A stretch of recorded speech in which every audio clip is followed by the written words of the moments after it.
Assalamualaikum warahmatullahi wabarakatuh. Saya Regita Damayanti, NIM 19 12 11 642 dari Lokal 2C S1 Keperawatan.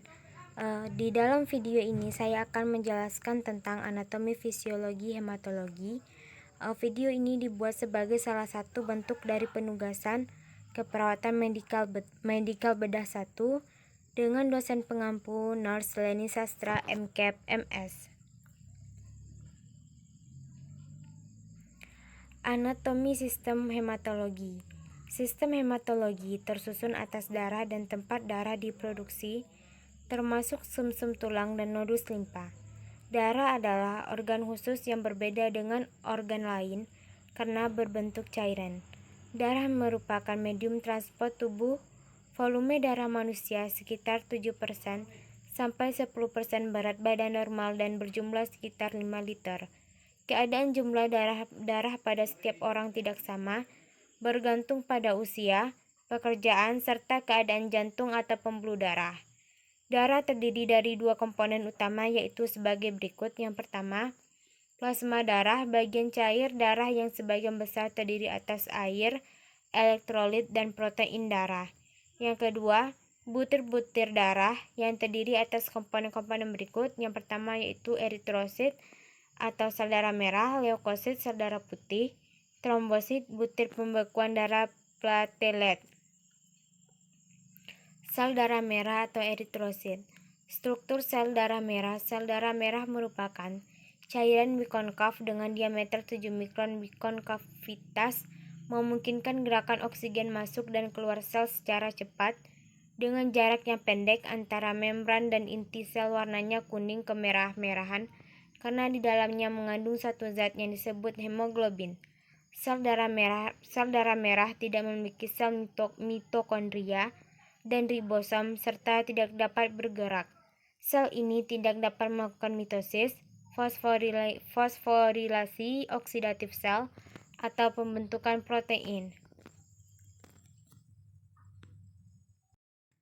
Komponen eritrosit adalah sebagai berikut. Yang pertama yaitu membran eritrosit, yang kedua yaitu sistem enzim atau enzim G6PD, kemudian hemoglobin. Komponen terdiri atas heme yang merupakan gabungan protoporfirin dengan besi, globin yaitu bagian protein yang terdiri atas dua rantai alfa dan dua rantai beta. Terdapat sekitar 300 molekul hemoglobin dalam setiap sel darah merah. Hemoglobin berfungsi untuk meningkatkan oksigen. 1 gram hemoglobin akan bergabung dengan 1,34 ml oksigen. Oksihemoglobin merupakan hemoglobin yang berkombinasi atau berkaitan dengan oksigen. Tugas akhir hemoglobin adalah menyerap karbon dioksida dan ion hidrogen serta membawanya ke paru, tempat zat-zat tersebut dilepaskan dari hemoglobin. Produksi sel darah merah atau eritropoiesis. Dalam keadaan normal, eritrosit pada orang dewasa terjadi dalam sumsum tulang belakang, di mana sistem eritrosit menepati 20% sampai 30% bagian jaringan sumsum tulang yang aktif membentuk sel darah. Sel eritrosit berinti berasal dari sel induk multipotensiasi dalam sumsum tulang. Sel induk multipotensial ini mampu berdiferensiasi menjadi sel darah sistem eritrosit, mieloid, dan mengakoриосибиlia yang dirangsang oleh eritropoietin. Sel induk multipotensial akan berdiferensiasi menjadi sel induk unipotensial. Sel induk unipotensial tidak mampu berdiferensiasi lebih lanjut, sehingga sel induk unipotensial seri eritrosit hanya akan berdiferensiasi menjadi sel pronormoblast. Sel pronormoblast akan membentuk DNA yang diperlukan untuk 3-4 kali fase mitosis. Melalui 4 kali mitosis dari tiap sel pronormoblast akan terbentuk 16 eritrosit.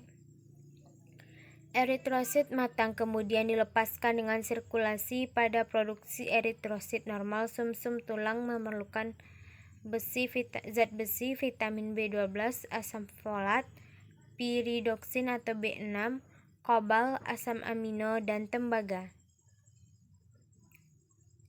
Kemudian lanjutannya, secara garis besar, perubahan morfologi sel yang terjadi selama proses diferensiasi sel pronormoblast sampai eritrosit matang dapat dikelompokkan ke dalam 3 kelompok, yaitu pertama, ukuran sel semakin kecil akibat mengecilnya inti sel. Yang kedua yaitu inti sel menjadi makin padat dan akhirnya dikeluarkan pada tingkatan erythroblas acidosis.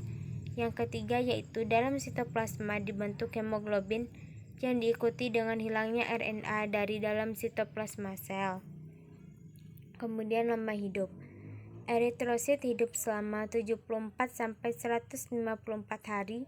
Pada usia ini enzim mereka gagal. Membran sel berhenti berfungsi dengan adekuat dan sel ini dihancurkan oleh sistem retikuloendotelial. Kemudian jumlah eritrosit.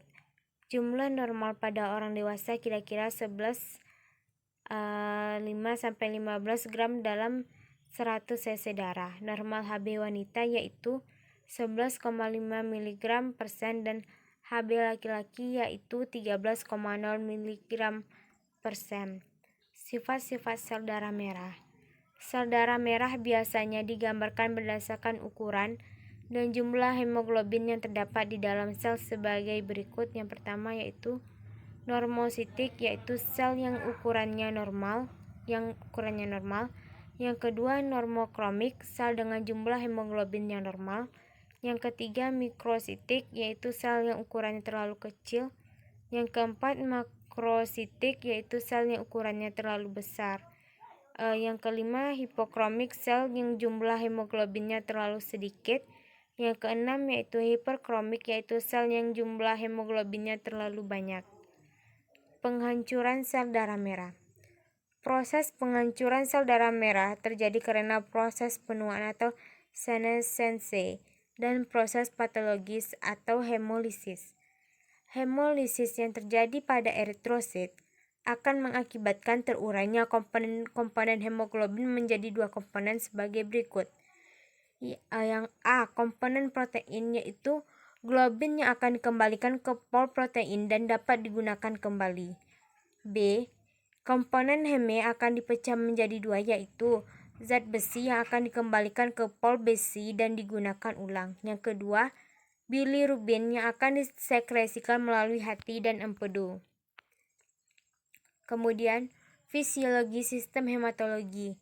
Dalam keadaan fisiologis, darah selalu berada dalam pembuluh darah, sehingga dapat menjalankan fungsinya sebagai berikut. Yang pertama, sebagai alat pengangkut yang meliputi hal-hal berikut.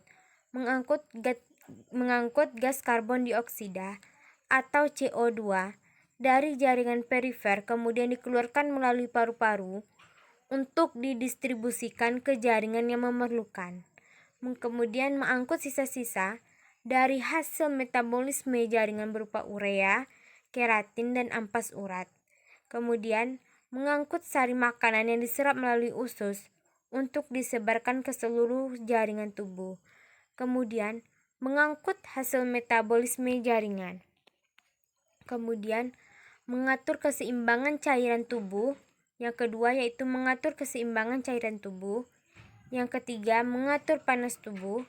Yang keempat berperan serta dalam mengatur pH cairan tubuh. Yang kelima mempertahankan tubuh dari serangan penyakit infeksi. Yang keenam mencegah perdarahan. Hanya itu yang dapat saya jelaskan. Lebih dan kurang saya mohon maaf. Sekian, terima kasih. Wassalamualaikum warahmatullahi wabarakatuh.